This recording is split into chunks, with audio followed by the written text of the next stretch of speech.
Like and subscribe करें please. ये देखिए पराठे को इस तरह दरमियान से कट लगा दिया। ये देखिए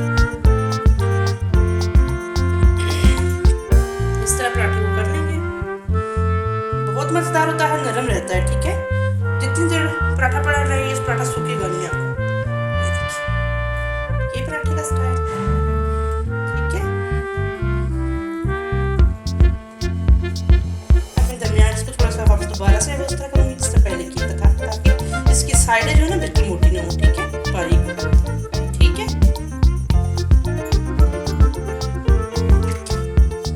इसको मैं बेलूंगी।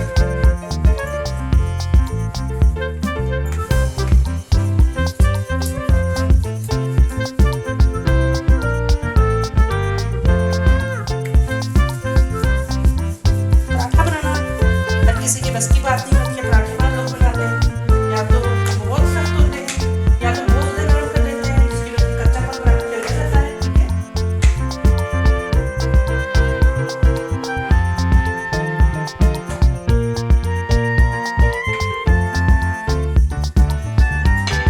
मैंने 8 मिनट का मीडियम फ्लेम पर रखा हुआ था। ये देखिए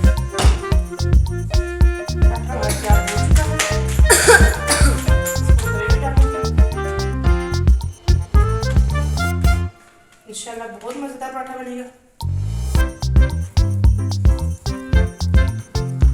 ये देखिए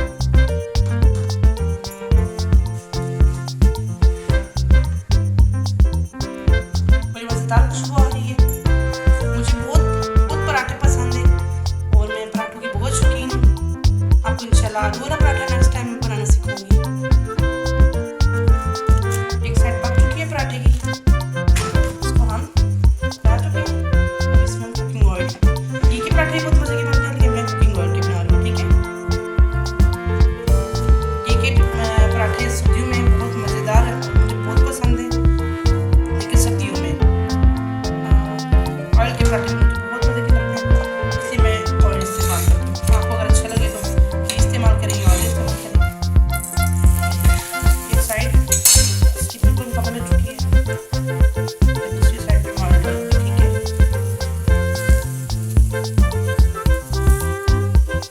बहुत ज़्यादा ऑयल का इस्तेमाल मुझे पसंद नहीं है और इसलिए मैं बहुत ज़्यादा ऑयल का इस्तेमाल नहीं कर रही हूँ। नॉर्मल सा ऑयल का बता दूँगी। मैं आग तेज़ कर दूँगी ताकि पराठा अच्छे से पक जाए। ये देखिए पराठे ने अपना कलर खिंचा।